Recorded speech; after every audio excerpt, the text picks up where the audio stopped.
Good news is that Markelle Fultz still has a great head of hair, and 66% God damn of these fans transitions. will lose their hair by the age of 35. But the thing is that when you start to notice hair loss, it's too late. If that hair is slowly starting to move backward, if you have any bald spots, how are you going to feel a year from now if it's no longer business as usual up there? I've got a solution for you. It's forhims.com, a one-stop shop for hair loss, skincare, and sexual wellness for men. Thanks to science, baldness can be optional. Hims connects you with real doctors and medical-grade solutions to treat hair loss. These are well-known generic equivalents to name brand prescriptions to help you keep your hair. There's no waiting room, no awkward doctor visits. You save hours by going to forhims.com. It's so easy. It's just a really great service. I mean, I can tell you this. It's just absolutely will help you in every single way. This is what I've got for you. My listeners are going to get a trial month of Hims for just $5 right now while supplies last. See the website for full details. This would cost hundreds if you went to the doctor or a pharmacy. Go to forhims.com/game theory. That's FORHIMS.com/game theory, GAMETHEORY. Forhims.com/game theory and get that trial month of Hims for just $5. Look, the Markelle Fultz situation might be tough to talk about, but Hims is easy. Just go to forhims.com. God damn. And things are just going to be so much better in your life. Speaking of things that are better in your life, Dieter, let's go to what we like about life right now. I mean, do you like the transitions that I just constantly bust out consistently? I am amazing at the segue. All three of them today were just viscerally painful. And yet terrific. Yes, no question. If you're not buying all of these products, you have no soul. I loved Malika Andrews' story today on the gamification of NBA practice gyms and what coaches are doing to sort of take the NBA game to the next level. Things like the 4-point line being drawn in on the Nets floor, and the Hawks floor, and the Sixers floor, and the Bulls floor. How the Bucks have put out perfect squares to show where the guys should set up in their 5-out offense. I think it was the Sixers who have a 12-point arc around the rim. If you're in that 12-point arc on an offense, you should be going for an offensive rebound. Anyone outside of it should be going back in transition. This is just damn good stuff. It was a great article. I highly recommend everybody read it, but it just shows where the NBA is going.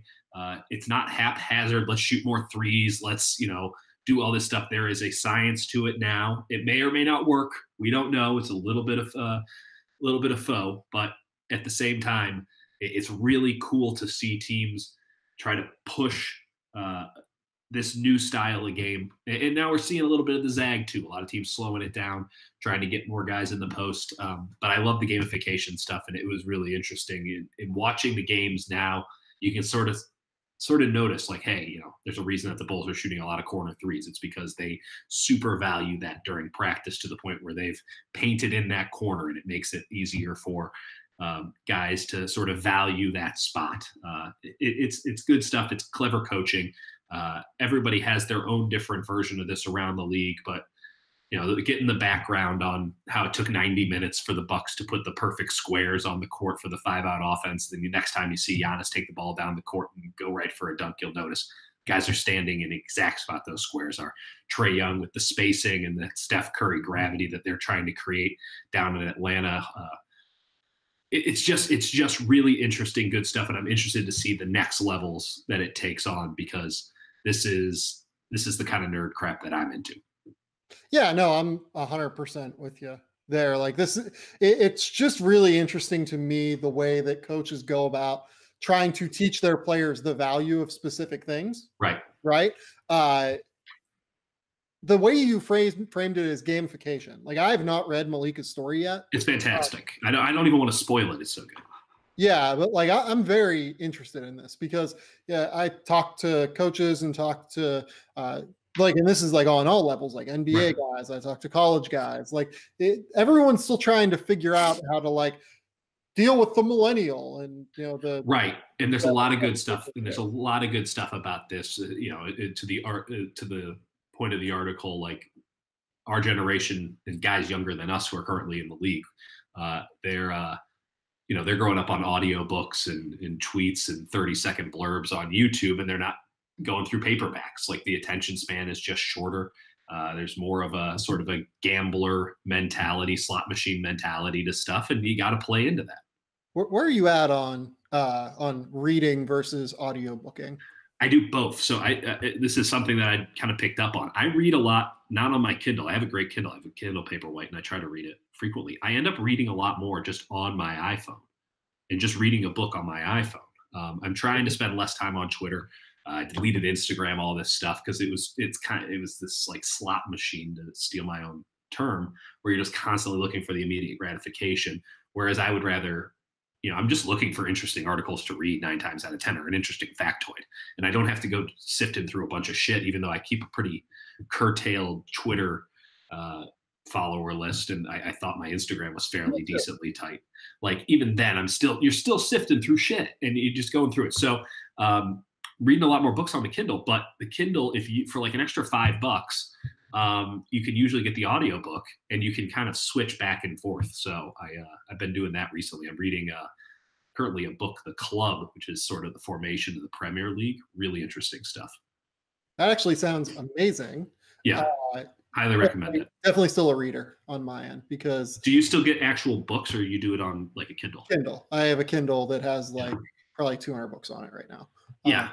Yeah, definitely still a significant reader. Let me tell you this, like I would love to just sit down and read more. Obviously, we both have really busy schedules, but with my hours being so variant, especially around this time with 2 NFL teams and the Warriors and a hockey team and all this you're crap. into like 2 writing some nights that you tell me. Easy. And I'm never up that late writing, because I don't want, like, I don't have any like sort of deadlines really. Right. So like I try and live my life reasonable. I don't live a reasonable life. My life is complete chaos. So I would love to sit down and read more often, but most of the time that I would normally have to read is actually time I actually have to do shit around my house, and like an audiobook comes in super handy when I'm like folding clothes or doing dishes and stuff. So I do that with podcasts.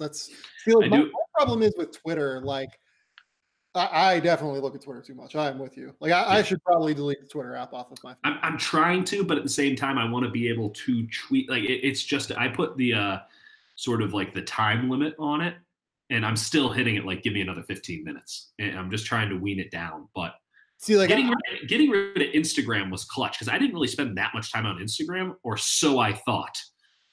Like I was not an active poster. I wasn't like sliding into DMs all the time, but like I would go into like golf tutorial wormholes. Like the only 2 things that I would get on the Discover tab of Instagram was like hype beast videos and like SoundCloud rappers and golf tutorials. I was the weirdest person the algorithm had ever created.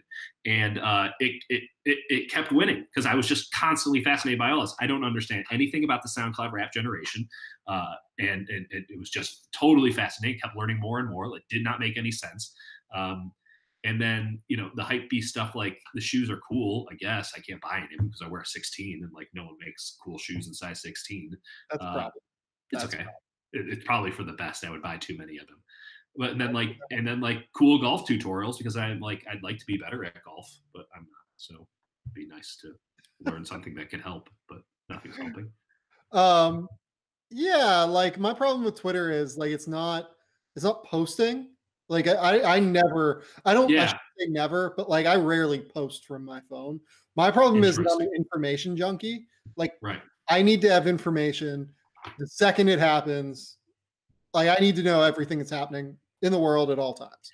You don't though. Like I know. I can feel it. I empathize, but you don't. Yeah, I know. I'm starting to get better about that, I would say. Like the information that you are getting is totally inconsequential. Typically that is accurate, yes.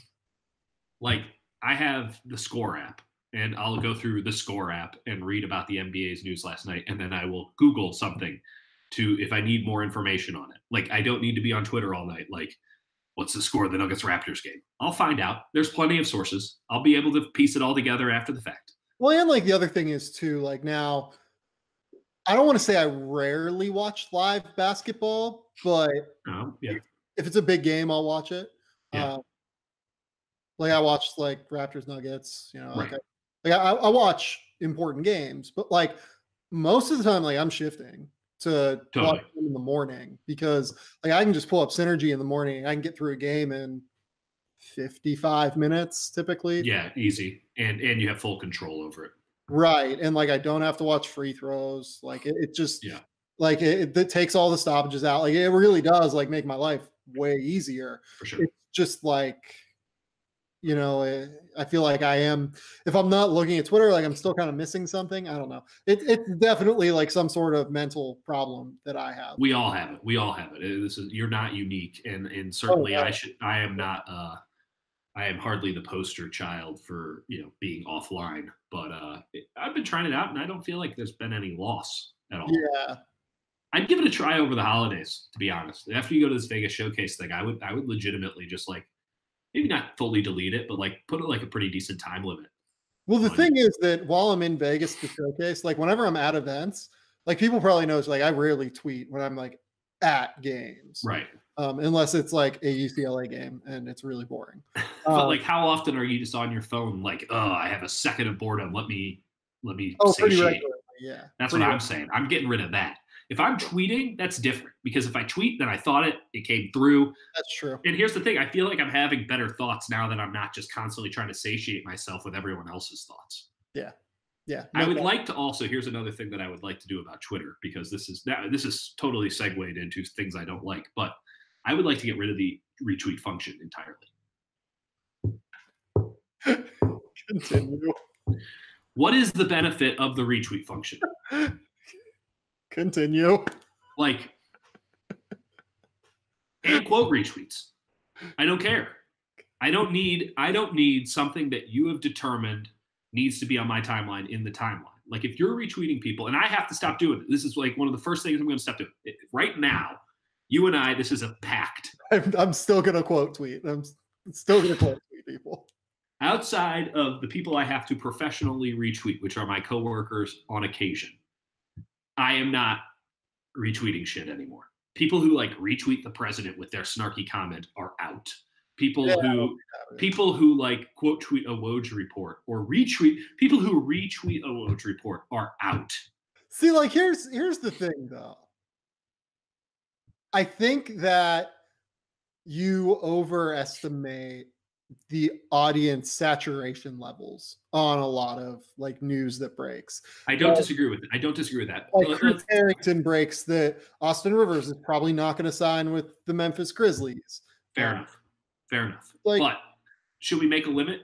Should there be a number that we're talking about?